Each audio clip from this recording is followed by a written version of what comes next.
Hello friend. How are you doing today? My name is Mary. This is HappilyEverEsch, and today we are doing my very belated May wrap up. I had an okay reading month in May. I didn't love a lot of what I read, and I think that kind of made me not want to keep reading, as that happens sometimes. But I did finish 5 books, so I want to chat about them here with you today. I had a much better reading month in June, so I'm very excited to film my June wrap up. But the first book that I finished was also my favorite book of the month, so we'll just start off on a very positive note, and that's A Place for Us by Fatima Farheen Mirza. This is a very popular family saga story. It follows a Muslim family who the parents were born in India and have immigrated to the United States. And so it's following mostly their experiences in America as well as their children's experiences. This was a very slow burn. You get so much family background, so many mundane events, which is typically something I really enjoy, and I did enjoy it in this book, but you get a lot. You are kind of drudging through the details, but in my opinion, it pays off in the end, because I don't think I would have had as emotional connection to these characters and to this story if I hadn't been through it with them, if that makes sense. There is a past-present narrative, which I really enjoy the way that she weaves, their childhood experiences with the present that we're dealing with. I think this book really looks at religion, at tradition, it looks at regret, it looks at the responsibility of the parent to pass on their religion, their culture, whatever, to their children, and what their role in that really is, and where is the balance of finding grace and compromise with your children. What is the more loving thing to do to, so strongly pass on the things that you believe in, or kind of meeting them where they're at. And while I don't practice the religion of Islam, or I'm not Muslim, I am a Christian, and I very much could connect with the parents and their struggles on how they teach their children, and what is important to pass on, and maybe what is something that isn't. And there's so much regret and loss in this book, but I definitely I empathize with the parents and their struggle to what end do you teach your children, really. And yeah, it was a really emotionally intense book for me, especially at the end. I did have some structural issues with this. There is a sibling that we don't hear from the whole time. She's the only perspective in the novel that we don't hear from. And I really struggled with that, because it just felt like she just served as this like placeholder middle sibling, and I really felt like that was a missed opportunity to have like a full, well-rounded hearing of the voices from the siblings. And so I don't know why the author made that choice, but I definitely missed hearing the sister's voice in this. This definitely is a book, the longer I sit away, the more emotional impact. I just think of so many different moments. I loved how the author tied this family to the stories of their religion. I thought that was beautiful. It was a tough read, but I felt so hopeful still at the end, even though there's just a lot of like hard things that this family goes through. So overall, I really enjoyed this. I can't wait to see what else this author writes. Like I said, it wasn't perfect for me. It probably wasn't a 5 stars, but it was a very high rating. And like I said, the further I sit from this, the more I'm drawn to it. And I can see this one kind of like sneaking into my top books of the year, especially if I continue to have that feeling as like I sit away from my reading experience. I buddy read this with Marissa over at Blatantly Bookish, which was also such a lovely experience to get to talk with someone about this book. We chatted for like so long, which was really cool, but this would be a wonderful book club pick. I think there would be a lot to discuss. So overall, I really enjoyed this one. I thought it was at times a really powerful read, at times a really quiet read. And then like I think of the title, like every bit of it just drips with meaning, and I think that's a hallmark of a really good book. So I think that this one definitely lived up to the hype for me. Maybe not quite. I thought I I maybe thought I was going to love it in a different way, but I am very appreciative for the way that I do love it, if that makes sense. So this was wonderful. Next, a book I did not like at all, and that's Bring Me Back by B.A. Paris. This is a thriller. I had read, another one of hers. Let me see, what was it called? Oh yeah, I had read The Breakdown a couple years ago, and I thought it was fun, fast-paced thriller. It didn't blow me away, you know, it was a 3-star read, but for what it was, I really enjoyed it, and so I was hoping to get a similar experience out of this one. So I didn't go in with like super duper high expectations. I thought it would just be like a fun kind of romp, and that was not the case for me.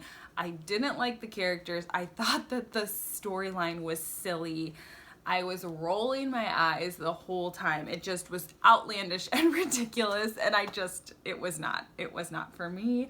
I do want to read B.A. Paris's other thriller because I've heard good things, but this one, it seems like the consensus on Goodreads is this is just not her best. It had pretty low ratings on Goodreads.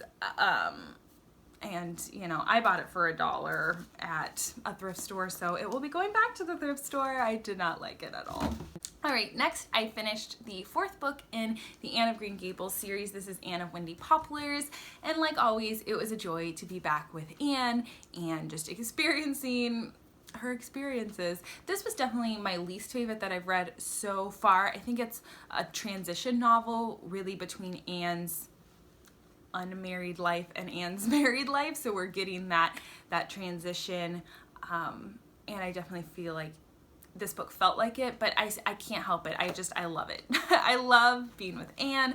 We met totally new characters, and she's just a joy and a light, and someone who I aspire to be like in the way she brings people together and loves people and sees people. Anne's just always and forever a favorite. I have taken a little break in the Anne books just because I think I had read a couple of them and just needed like a little breather, but I will be getting back to those here shortly. But I love Anne. I can't say much more about that.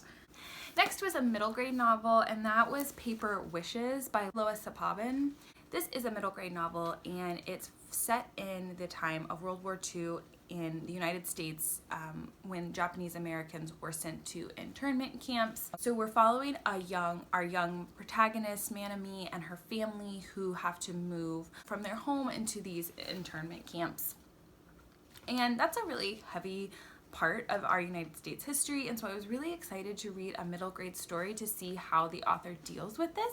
And there were aspects of this book that I enjoyed, and then there were aspects that I thought kind of missed the mark a little bit for me. Manami and her family have a little dog whom they love so very much, and this dog is not able to go to the camps with her, and Manami has such guilt over leaving her pet, and really that's the focus of this novel is her guilt. And while I feel like that's such a true experience, especially with children who have experienced trauma, like the fixation on one thing and maybe not allowing yourself to like feel like the bigger implications of everything, but just like the small fixation, it can be a very true experience for a lot of children. And Manami obviously goes through such intense loss in this novel, but I also felt like because of the fixation on the loss of the pet, it totally ignored the loss of everything else. And I feel like especially for a middle grade novel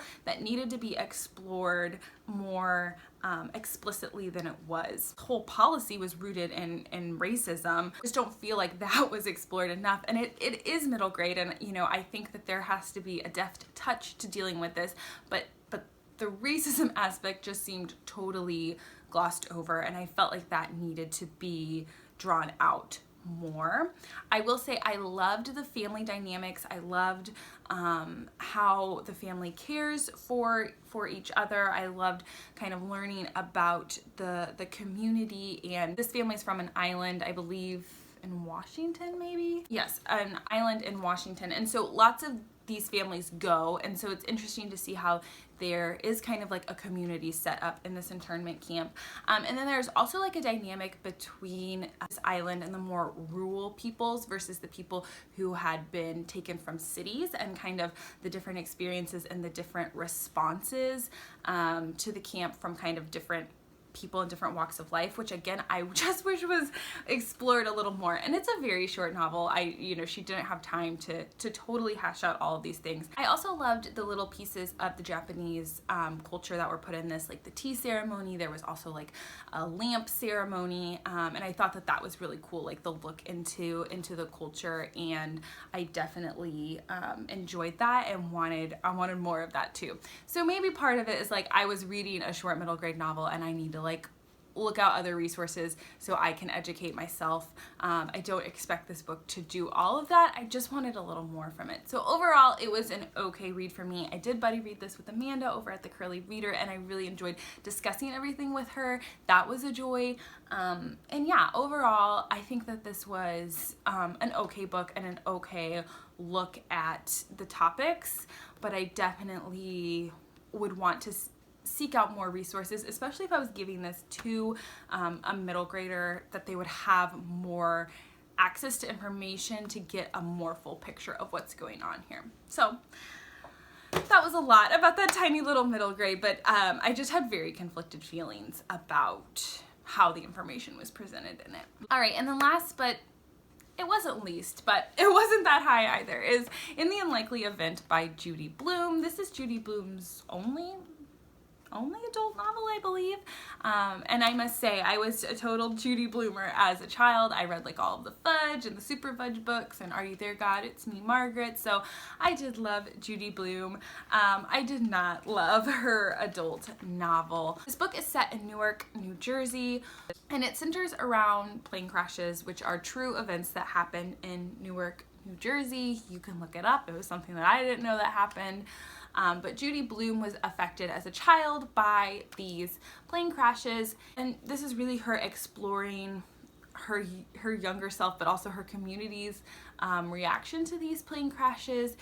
I think when reading, it took Judy Blume like years and years and years to write this novel, and I honestly feel like I can kind of tell.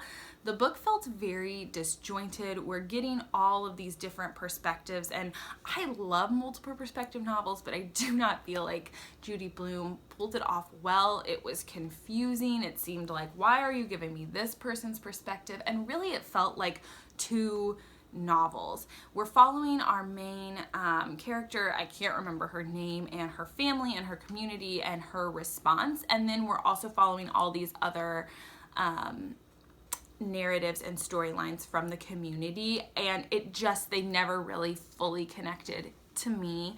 I felt like it was too long. It felt like a children's author trying to write an adult novel sometimes. I just felt like it really, really missed the mark, and I hate to be so negative about so many books, but those are my feelings. I enjoyed pieces of the setting and of the culture of the 1950s in which it was set. I thought that those aspects were really interesting and cool, but overall it was just kind of a meh read. I don't think I would have finished it if it hadn't been my book club's pick for the month.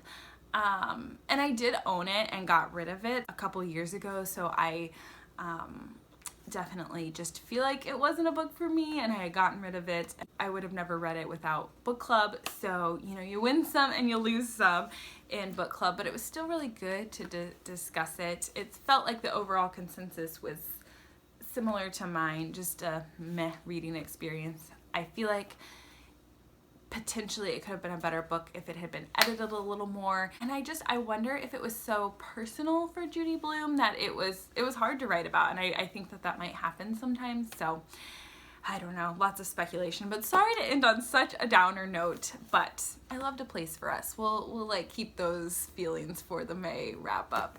What did you read in May? I know most people have already posted their TBRs, not their TBRs, my goodness, their wrap-ups, but I'm very late this month. I'd love to know what your favorite book in May was. Do you agree with my opinions of the books that I've read? Do you not? Let's chat about it down in the comments below. Please like this video if you enjoyed my wrap up. Please subscribe if you want to see more bookish content. I would love to have you here, and I hope you're doing well, and I'll talk to you later. Bye.